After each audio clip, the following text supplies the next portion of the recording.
इस चोले का जैसा इस्तेमाल मेरे प्रभु महावीर ने किया, इस मनुष्य जीवन को जिस तरह प्रभु महावीर ने सार्थक किया, वैसा सार्थक करने का हमें भी लाभ मिले, हमें भी मौका मिले, ये भावना जरूर भाया करो। आप भावना ये भाते हो मेरी गाड़ी हो जाए, मेरे पास फैक्ट्री हो जाए, मेरा मकान हो जाए, मेरी शादी हो जाए, मेरे बच्चे हो जाए, मेरे बच्चों की शादियां हो जाए। यार कभी कभी ये भी भा लिया करो, हमारा कल्याण हो जाए।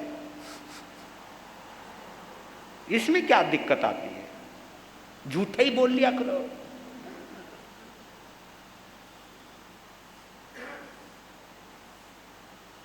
कितनी अचरज की बात है, तुम लोग वो मांगते हो जिसे छोड़ के जाना है, और तुम वो चीज मांगते हो जो तुम्हारे पीछे रहने वाले हैं वो ये सोचे कब ये जावे, कब हम कब जावें, कब ये जावे और कब हम कब जावें।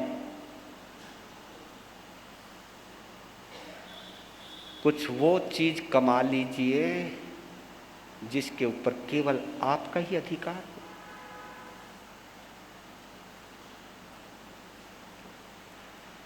और ये दौलत स्वार्थ से नहीं कमाई जाती, ये दौलत परमार्थ से कमाई जाती है। ये अहिंसा, संयम और तप की आराधना करके कमाई जाती है। ये दान, शील, तप और भावना के आधार पर कमाई जाती है। और इन सब चीजों को कमाने के लिए आपको ये जिन शासन मिला है,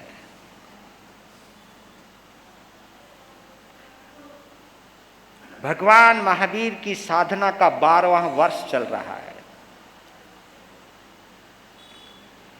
तो इससे पता लग रहा है कि अब महावीर की साधना काल का समय पूर्ण होने वाला है।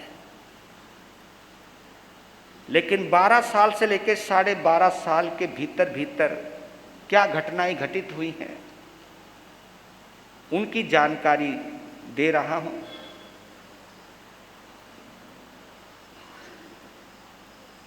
भगवान महावीर की साधना का अगर कोई नाम है तो साधना का नाम क्या है?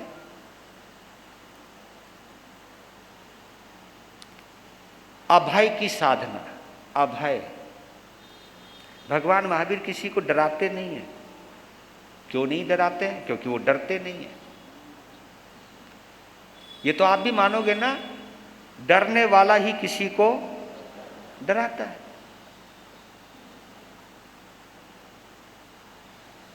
और भगवान महावीर की जो साधना है वो अभय की साधना है। और ये तो हमारा एक नारा भी है, तुम लोग भूल जाते हो। जो बोले सो अभय, जैन धर्म की जय। जो बोले सो अभय। इसका मतलब ये होता है मैं कुछ भी बोलूं उससे कोई डरे ना। जो बोले सो अभय। जो भी बोलूं सामने वाला अभय हो जाए। कोई डरता हुआ आए वो मुस्कुराने लग जाए। जो कोई घबराया हुआ आए वो निश्चिंत हो जाए। कोई चिंतित आए निश्चिंत हो जाए। ये हम साधना कितनी करते हैं। अरे आप लोग तो छोड़ो, हम लोग भी सामने वाले को डराने लग जाते हैं। अरे यार महाराज जी को कुछ बोलना नहीं, महाराज जी का मूड ठीक नहीं है, समायिक करी नहीं, महाराज नाराज होंगे। अरे समायिक नहीं करोगे मैं क्यों नाराज होऊंगा? समायिक आपने नहीं की, नाराज मैं क्यों हूं? तो यार क्योंकि हम लोग भी कह देते देख बात सुन, समाय करेगा तो ही तेरे घर में आऊंगा। ये कोई हमारा धर्म है बोलने का? अठाई करेगा तो ही तेरे घर में आऊंगा, ये धर्म हमारा बोलने का? ये महावीर का सिद्धांत नहीं है। महावीर का सिद्धांत है प्रेरणा दो, धर्म की प्रेरणा दो, धर्म का दबाव नहीं बनाना, करने के लिए दबाव नहीं बनाना, करने के लिए कोई डर नहीं दिखाना, कोई लालच नहीं दिखाना। कभी कभी संत ये भी दिखा देते कि तू ये समाय कर ले, मैं तुझे बाद में एक पुड़िया दे दूंगा। हैं, ठीक है जी। ये कहीं पर भी हम कुछ ना कुछ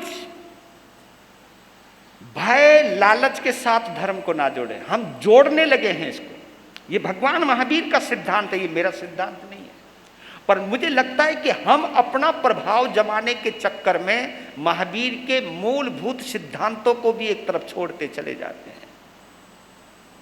कभी कभी तो मुझे लगता है कि हम संत लोग अपने आप को भी भगवान से ऊपर समझने लग जाते हैं, क्योंकि महावीर तू तो गए हो, अब तो हम ही हैं। 12वां वर्ष चल रहा है। सुनसुमारपुर के पास जंगल है, एक वन है, और वन की गहराई में एक अशोक वृक्ष है, बड़ा विशाल।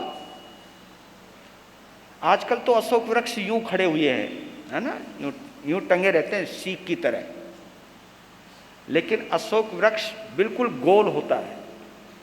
ये हो सकता है उसकी एक और वैरायटी हो, वैरायटियां भी तो बहुत है ना। आम की भी तो कई वैरायटी है, कोई लंगड़ा आम है, नाम भी देखो, कोई दशहरी आम। आप कह सकते हो महाराज जी आम का मौसम गया, काहे को याद दिला रहे हैं? पर लेकिन बता रहा हूं, प्रभु महावीर भी तो गए हुए हैं मुक्ति के अंदर, याद तो दिला रहा हूं। कोई चीज याद आ जाए तो कोई बुरी चीज नहीं है, कुछ चीजें याद रहे तो ही अच्छा रहता है। कई बातों को भूलने से हम बुरे बन गए, अगर वो बातें याद रहती तो हम शायद बुरे नहीं बन पाते। कुछ बातें याद रहती तो हम अपने रास्ते से नहीं भटक पाते। उन्हीं रास्तों की याद दिलाने के लिए महावीर की कथा सुना रहा हूं। तो सुसुमारपुर जंगल और अशोक वृक्ष, उसके नीचे साधना रथ प्रभु महावीर।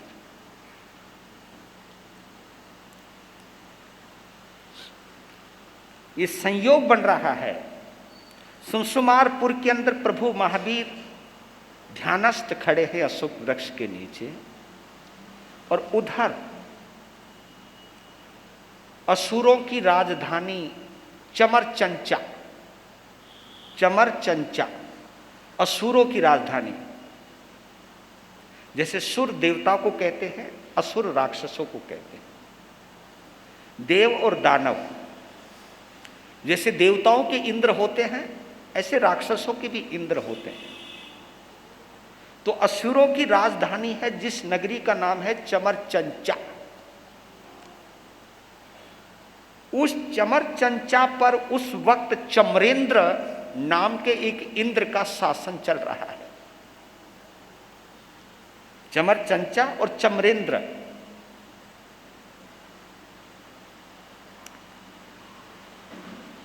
चमरेंद्र भी एक इंद्र है,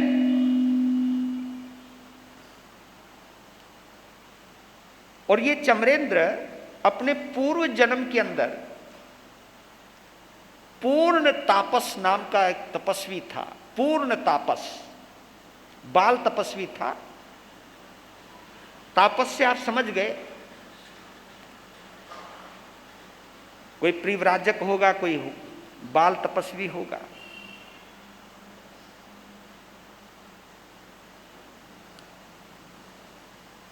तो पूर्ण तापस ने, बेशक उसने बाल तप किया, हठ योग किया,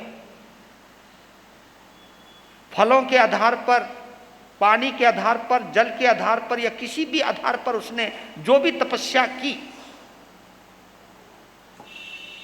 जिसको हमारे यहां बाल तप कह देते हैं, अज्ञान तप भी कह देते हैं।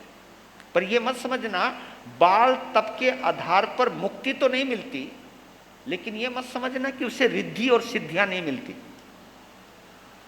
तपस्या कोई भी खाली नहीं जाती, ये जरूर आप अपने दिमाग में रखें। तब कोई खाली नहीं जाता है।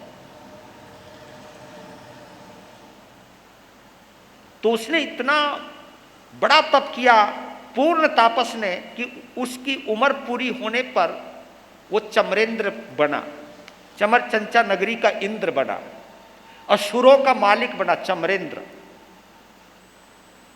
तो एक बार चमरेंद्र अपने सिंहासन पर बैठा हुआ है, जैसे कभी कभी तुम लोग एक नई कोठी बना करके और अपने ड्राइंग रूम में और सोफे पर पसर करके जब बैठते हो और जब तुम यूं देखते हो ना चारों तरफ, है ना, क्या झाड़ फानुस लगे हैं, क्या लग रहे हैं, है ना, बहुत बड़ा स्क्रीन वाला टीवी लगा हुआ है और बढ़िया चीजें हैं, क्रॉकरी का फुल सामान रखा हुआ है, अच्छे वेल सेटल्ड कमरे हैं। तो कभी कभी तुम भी अपने पांव हिलाते हिलाते सोचने लग जाते हो क्या बात है। और जब कभी उस समय एक चीज और सोचते हो, इस समय कोई मेहमान आ जाए और ये मेरी शान शौकत देखे, आता तो होगा ना कभी तो। भाई अपन ने तो इस दौर से गुजरे नहीं, लेकिन हाँ मैं कईयों के चेहरे जरूर देखे हैं, ये टांगे हिलाते हुए और अपना पूरा मकान दिखाते हुए, उनकी चेहरे की रंगत देखने वाली होती है। देखो गुरु महाराज, आप अपने श्रावक की झोपड़ी देखिए, वो तो झोपड़ी वैसी बोल रहा है, झोपड़ी को ही बोल रहा है। अगर वो बंदा बाथरूम तक हमें ले जा रहा है दिखाने के लिए, तो कुछ ना कुछ तो चाहता ही होगा। और कितनी गजब की बात है, संत देखता जावे कोई एक्सप्रेशन ना दे,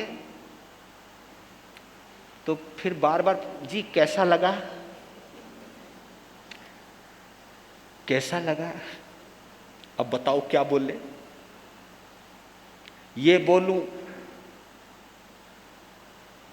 कुछ भी कहे, जब तू मरेगा तो सब कुछ छोड़ के जाएगा। आदमी को चोट लग जाए, हाँ, जबकि असलियत तो यही है। तो वो बैठा बैठा राज सिंहासन पर बैठा, अपने सिंहासन में बैठा चमरेंद्र, और अपने साम्राज्य को देख रहा है, अपने वैभव को देख रहा है, अपनी शान शौकत को देख रहा है। तो अंदर से एक अहंकार पैदा होता है। इस वक्त मेरे बराबर कोई रिद्धि समृद्धि, इतना बड़ा साम्राज्य है, इतने असुर मेरे दास, तो इतरा रहा था, वो मुस्कुरा रहा था। मुस्कुराते मुस्कुराते उसकी नजर ऊर्ध्व दिशा में गई, ऊपर की तरफ गई। उसने अवधि ज्ञान का उपयोग लगाया। अवधि ज्ञान का जब उपयोग लगाया तो उसे सुधर्म सभा नजर आई, जहां सकेंद्र रहता है। और जब सुधर्म सभा का नजारा देखा, चेहरे का रंग उतरने लगा। यार, अब वो तुलना करने लग गया अपने महल की और सुधर्म सभा की, सकेंद्र के ऐसो आराम की और उसकी देवियों की, उसकी खूबसूरती की, उसकी संपदा की तुलना करने लग गया। और तुलना करते ही काम खराब हो गया। अभी उतरा रहा था, अब चेहरा, हाँ मैं बताऊं आप लोगों को एक गहरी बात। ये बड़े बड़े कोठी वाले किसी की कोठियां देखने जाते हैं ना, तो ये कंपैरिजन करते रहते हैं, यार इसके पास ये वाली नहीं जो मेरे पास है। अब किसी के पास बढ़िया मिल जाए फिर सोचते हैं यार ये कमी रहेगी, मैं बाद में बनाता तो ज्यादा अच्छा था। है? ये तुम लोग सब सोचते हो, ये तुम्हारा विचार है, मतलब कहां उलझे हैं हम। तो उसके अंदर अभी अहंकार आ रहा था, अब आत्महीनता आ गई, क्योंकि कुछ ना अहंकार की आदत है, या तो वो उछलवाता है या चेहरा उतरवाता है। उछलना और उतरना ये दोनों ही काम है अहंकार के। इसलिए मैं कभी कभी जिंदगी में आप लोगों को एक प्रेरणा देता हूं कि प्लीज अगर सुखी रहना है ना आपको, तो तुलना मत करना, कंपैरिजन मत करना। क्योंकि तुलना करोगे तो तुम्हें अपने पास कम ही नजर आएगा। एक कहावत आती है कि हमेशा दूसरे की थाली में खीर ज्यादा ही नजर आवे। तुलना करोगे तो दुखी रहोगे। और ये तुलना तुम केवल मकानों के बीच में नहीं करते हो, ये तुलना तो तुम साधु साध्वियों के बीच में भी करने लग जाते हो। हाँ, नहीं तो निंदा कैसे होगी? तुलना करोगे तभी तो निंदा होगी ना। ये निंदा जो आती है वो तुलना करने से आती है कि हाँ उनकी क्रिया ऊंची है, ये महाराज तो बेकार है, महाराज कोई। अब ये देखिए, जहां तुमने तुलना की, जहां भी तुमने कंपैरिजन किया, वहां पहली तो कंप्लेन आएगा और फिर क्रिटिसिज्म आएगा। ये आनी ही आनी। और भगवान महावीर ये कहते हैं कि तुलना नहीं करना।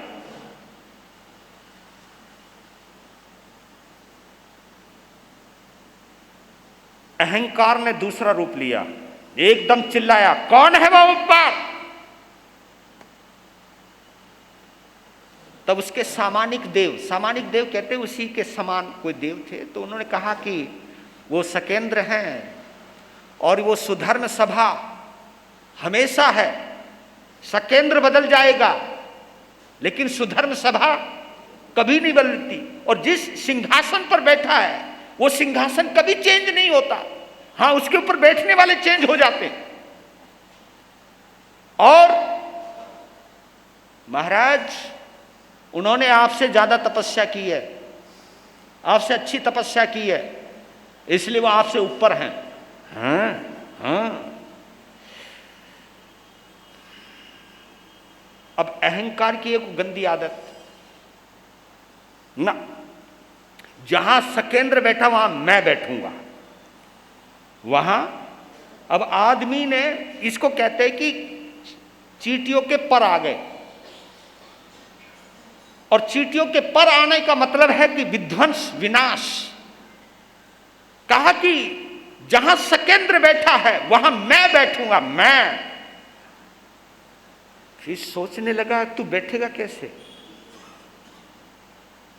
क्योंकि उसको हराने के लिए भी ताकत चाहिए। फिर एक चीज और आई, क्योंकि देवता है, सबसे ज्यादा दिमाग है, क्योंकि ज्ञान उनके पास। मैं इसके ऊपर किसके सहयोग से विजय प्राप्त कर सकता हूं? अब वो सहयोगियों को ढूंढने लगा, और सहयोगियों को ढूंढने के लिए फिर अवधि ज्ञान का उपयोग किया। उसमें ढूंढता जा रहा है, कौन हो सकता है मेरा सहयोगी, कौन हो सकता है मेरा सहयोगी, कौन हो सकता है मेरा सहयोगी। और ढूंढते ढूंढते सुलसुमारपुर के जंगल में ध्यानस्थ खड़े प्रभु महावीर नजर आए। हाँ, जब उनकी साधना देखी, उनका तेज देखा, तो सोचने ये बंदा है, ये है जो मुझे वहां पहुंचा सकता है, उसको नीचे गिरा सकता है, मुझे वहां बैठा सकता है। क्योंकि हर इंसान अभिमान में उपयोग करना जानता है। आप लोग कभी कभी हमारे पास आते हो, धर्म ध्यान के लिए कम आते हो, यार महाराज कोई ऐसा मंत्र दे दे एक फैक्ट्री की जगह। आते हो ना, कभी कभी तो आते होंगे यार, बोल तो सच्चाई तो बोल दो। हाँ जी हाँ। और बताओ तुम लोग तो कभी कभी हमारे पास अपने बच्चों की शादी करवाने के लिए भी आ जाते हो। हाँ, जिन्होंने खुद ने नहीं करी उससे तुम शादियां करवाते हो। ये इससे बड़ी और क्या क्या विडंबना हो सकती है? जिसने घर बार छोड़ दिया उसी के द्वारा तुम अपना घर बार बढ़वाना चाहते हो। जिसने अपना व्यापार छोड़ दिया उसी के द्वारा तुम अपना व्यापार बढ़वाना चाहते हो। ये लेकिन ये आदमी का स्वार्थ है, ये आदमी की इच्छाएं हैं। जो उससे वो मांगते हो जो उससे मांगना नहीं चाहिए, पर लेकिन क्या मांगना है क्या नहीं मांगना है ये आपका अहंकार निर्णय नहीं करता, ये आपका स्वार्थ निर्णय नहीं करता है। एकदम भगवान के पास पहुंच गया, भगवान को प्रणाम किया। किसने? चमरेंद्र ने। भगवान, मैं सकेंद्र की सत्ता हिलाने जा रहा हूं, आप मुझे आशीर्वाद दो। हाँ, और भगवान चुपचाप मौन में खड़े। आप मुझे आशीर्वाद दो, मैं सकेंद्र को उसकी गद्दी से हिलाने जा रहा हूं और खुद वहां पर अपने आप को प्रतिष्ठित करने जा रहा हूं। और क्योंकि ये आपके आशीर्वाद के बिना संभव नहीं हो सकता, इसलिए आशीर्वाद दीजिए।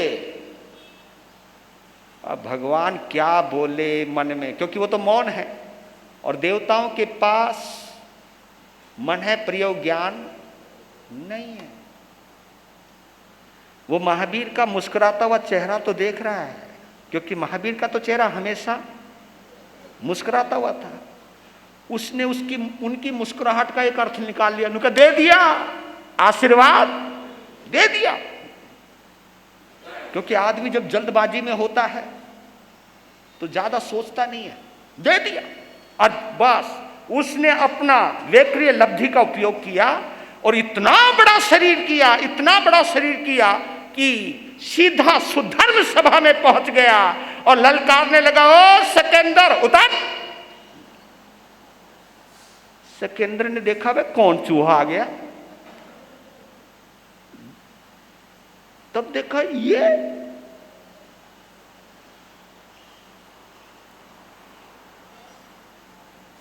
सकेंद्र को गुस्सा आया। तो वज्र जो है उस सकेंद्र के पास होता है। छोटे मोटे वज्र तो सभी इंद्रों के पास रहते हैं, लेकिन जो मेन वज्र होता है जिसमें से चिंगारियां निकलती हैं, चमक निकलती है, आय हाय। जैसे गुस्सा आया, सकेंद्र ने हाथ फैलाया, वज्र हाथ में आया, क्योंकि सब कुछ ऑटोमेटिक है, वहां पर सब कुछ स्वचालित है। जैसे क्रोध आया, वज्र हाथ में आया, वज्र हाथ में आया, वज्र चमकने लगा। जब उसकी चमक देखी चमरेंद्र ने और जैसे फेंका उसकी तरफ, चमरेंद्र ने जब उसको अपनी तरफ आते हुए देखा, ओए ओए ओए ओए ओए ओए, वो समझ गया कि इसका तोड़ मेरे पास नहीं है, भागा। अब तुम देख सकते हो, पांव ऊपर है चमरेंद्र के, मुंह नीचे है और इतनी स्पीड से आ रहा है, इतनी स्पीड से आ रहा है। और सोचा भी जाऊं तो जाऊं कहां, जाऊं तो जाऊं कहां। उसे उसी वक्त भगवान नजर आए और वहीं पहुंच गया भगवान के पास। और उनके पांव के नीचे एक छोटा सा कुंथु, कुंथु एक छोटा सा जीव होता है, छोटा सा, इतना जीव बन गया और उनके पांव के नीचे। और उधर से सकेंद्र पीछा कर रहा है। जब देखा कि वो कहां गया, और जब देखा कि भगवान के चरण के नीचे कुंथु के रूप में, ओ तेरा भला हो, एकदम दौड़ा, स्पीड पकड़ी सकेंद्र ने। और जब वो वज्र केवल भगवान के चरणों से केवल 4 अंगुल दूर रह गया था। कितने? 4 अंगुल दूर रह गया था।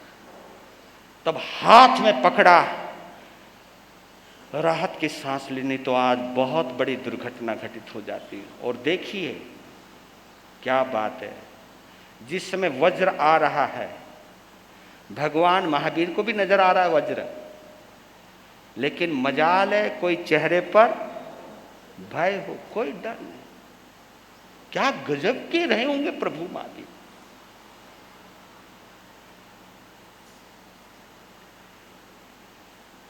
सकेंद्र ने राहत की सांस ली, कहा कि आज बहुत बड़ी दुर्घटना घटित हो जाती है।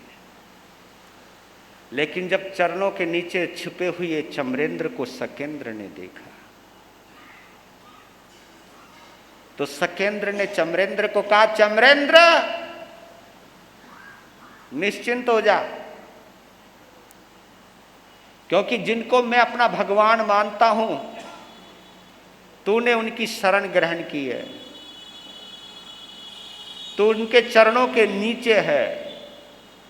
आज से मैं तेरा मित्र हूं, मेरे से तुझे डरने की कोई जरूरत, बाहर आ जा।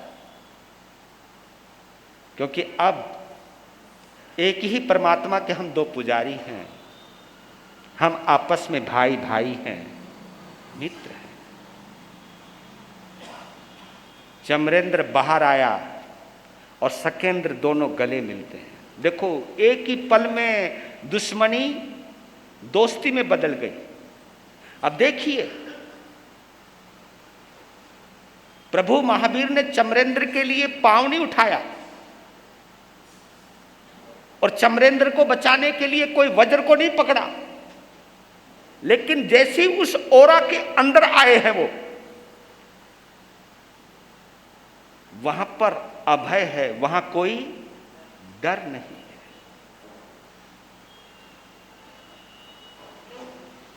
ये प्रभाव है महावीर की। इसलिए हम लोग कहते हैं ना, अरिहंते शरणम पवज्जामि, सिद्धे शरणम पवज्जामि, साहु शरणम पवज्जामि, केवली पन्नतम धम्मम शरणम पवज्जामि, अरिहंते शरणम पवज्जामि।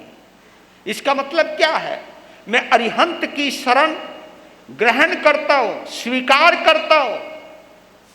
जैसे चमरेंद्र ने अरिहंते शरणम पवज्जामि किया या प्रैक्टिकल में लाया, उसका जीवन सुरक्षित हो गया। तो मेरे बंधु, ये अरिहंते शरणम पवज्जामि बड़ा गहरा सार छुपा हुआ है इसके अंदर। जब भी तुम्हें दुनिया की कोई चिंता सताए,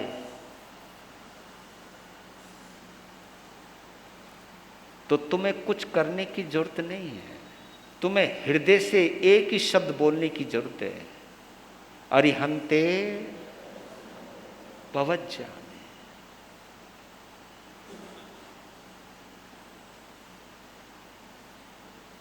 और केवल अरिहंतों का उपयोग कभी स्वार्थ में नहीं करना। अरिहंतों की साधना करनी है, उपयोग नहीं करना। अरिहंतों को स्वीकार करना है। अरिहंते शरणम पवज्जामि, अरिहंतों की शरण स्वीकार करनी है, ग्रहण करनी है, उसे धारण करना है। मैं तभी तो कहता हूं कि हम लोग ऊपर से बोलते रहते हैं अरिहंते शरणम पवज्जामि। काश हम संतों ने अरिहंतों की शरण ग्रहण की होती, तो हम समाज को कभी बांटते नहीं। हम ऊपर से बोलते हैं अरिहंतों की शरण ग्रहण करो, लेकिन अंदर से यही कहते कि तू मेरी शरण ग्रहण कर, मेरी शरण में आ। और दूसरी बात बताऊं आपको, इतने सारे संत होने के बावजूद भी अगर हमारी समाज बटी हुई है, आप लोगों के बीच में इतना राग द्वेष और संघर्ष है, इसकी क्या वजह हो सकती? इसकी एक ही वजह है, क्योंकि हम भी बटे हुए हैं। हम भी बटे हुए हैं, और बटा हुआ व्यक्ति बांट सकता है, वो जोड़ नहीं सकता। टूटा हुआ व्यक्ति तुम्हें भी तोड़ सकता है, वो जोड़ नहीं सकता। अगर हम महावीर से जुड़े हुए रहते ना, अगर हम अरिहंतों से जुड़े हुए रहते, तो हम समाज को कभी नहीं तोड़ते, समाज का कभी बिगाड़ नहीं करते। तो इससे पता चलता है कि हम लोग ही बटे हुए हैं। हम क्या तुम्हें जोड़कर रखेंगे? बल्कि एक कड़वा सत्य बोल दो कि तुम लोग हमारी वजह से बटे हुए हो। ये ज्यादा कड़वा सत्य है। पहले हम बटे हैं, फिर तुम बटे हो। साधु साधु ही एक दूसरे की टांग खींचने लगा है। साधु साधु ही अपने अपने व्यक्तिगत प्रभाव को बढ़ाने लगा है।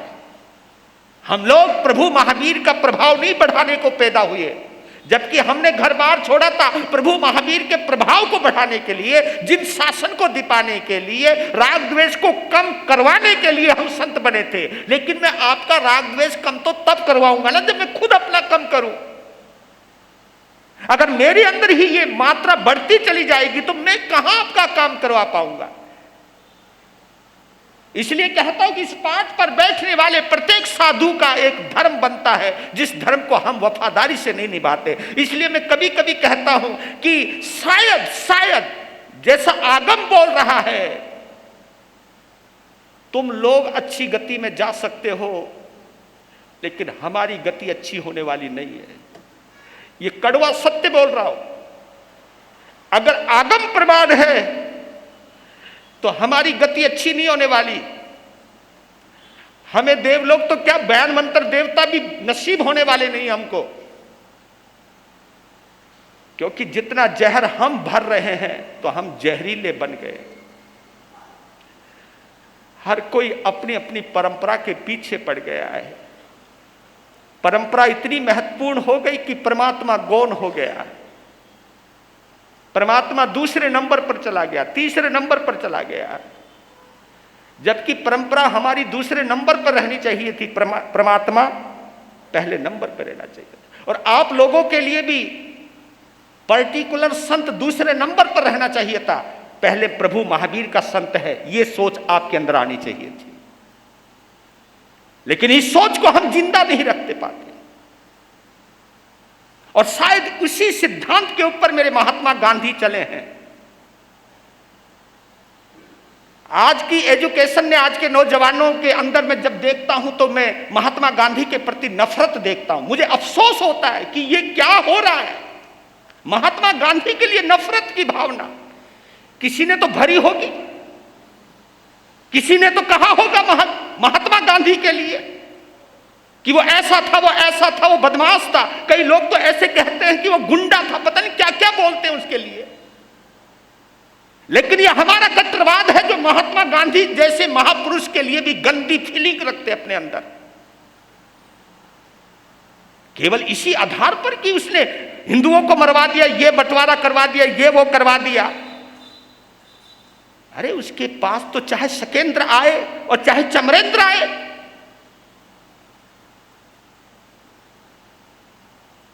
आप ये देखिए,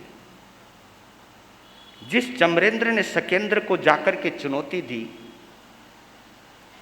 क्या भगवान महावीर ने उसको अपने चरणों में स्वीकार नहीं किया?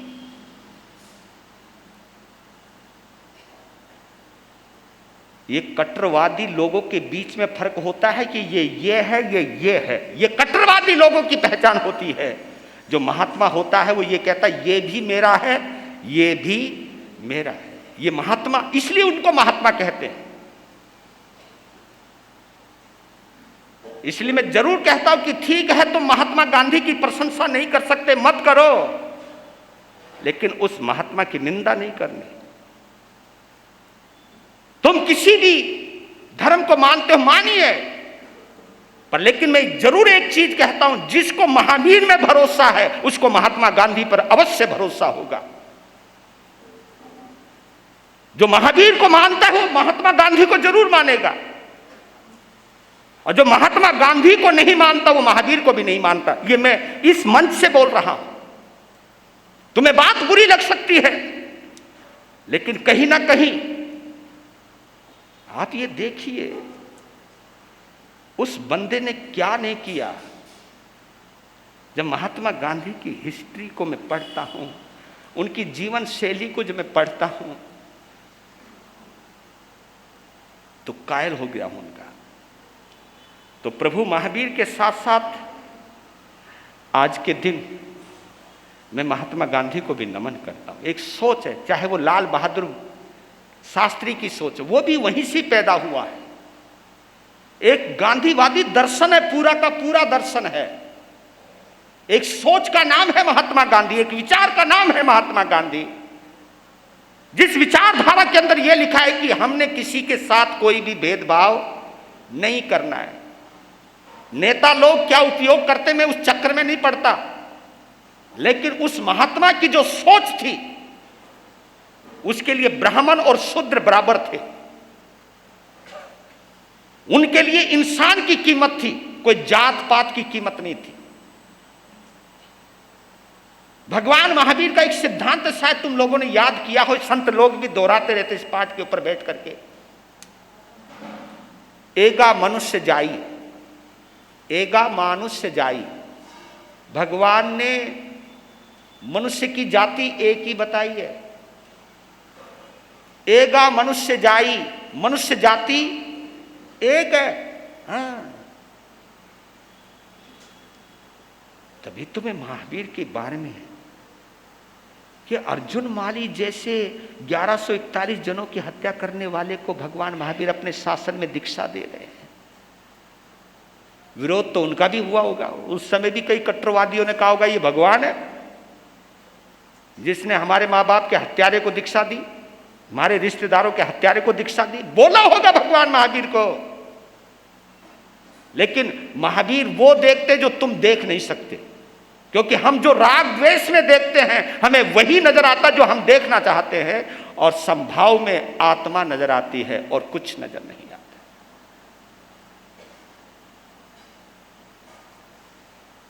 तो ये जिन शासन जो है, आपने देखी जिन शासन के अंदर ब्राह्मण भी दीक्षित हुए हैं, राजकुमार भी दीक्षित हुए हैं, क्षत्रिय भी दीक्षित हुए, वैश्य वणिक लोग भी दीक्षित हुए, शूद्र भी दीक्षित हुए। मालूम है 40 करोड़ जैन हुआ करते थे। कितने? 40 करोड़ जैन हुआ करते थे। अब घटते घटते 40 लाख तक आ गए आप लोग। तुम बढ़ नहीं पाए केवल अपनी छोटी सोच की वजह से। तुमने तो आदमियों को यहां तक बांट दिया, ये अग्रवाल है, ये ओसवाल है, तुमने यहां तक बांट दिया लोगों को। ये पौरवाल है, ये वीरवाल है, यहां तक बांट दिया लोगों को। हम यहां तक भी भूल गए कि ये बंदा वही समाई करता जो मैं करता हूं, ये वही खाना खाता जो मैं खाता हूं, ये उसी तरह पोषण करता, उसी तरह स्वाध्याय करता है जो मैं करता हूं। तो फिर फर्क क्या रहा? फर्क आ गया। फर्क ये आ गया कि असली जैन हम हैं, ये नकली जैन है, ये नए जैन है, नकली हैं। इस आधार पे तो तुम जिन शासन की प्रभावना नहीं कर सकते। मैं तभी तो कहता हूं कि जैन लोग ही महावीर को नहीं समझ पाए। ये कड़वी सत्य बोल रहा हूं। जैन लोगों ने महावीर की पूजा की है, उनकी आरतियां लिखी हैं, उनकी आरतियां गाई हैं, लेकिन महावीर को जिया नहीं है, महावीर को अपने जीवन में ढाला नहीं है। मैं जब इस चमरेंद्र की घटना को पढ़ता हूं तो कई घटनाएं हैं जो आप सुनते हुए आए हैं। समय आपका हो गया,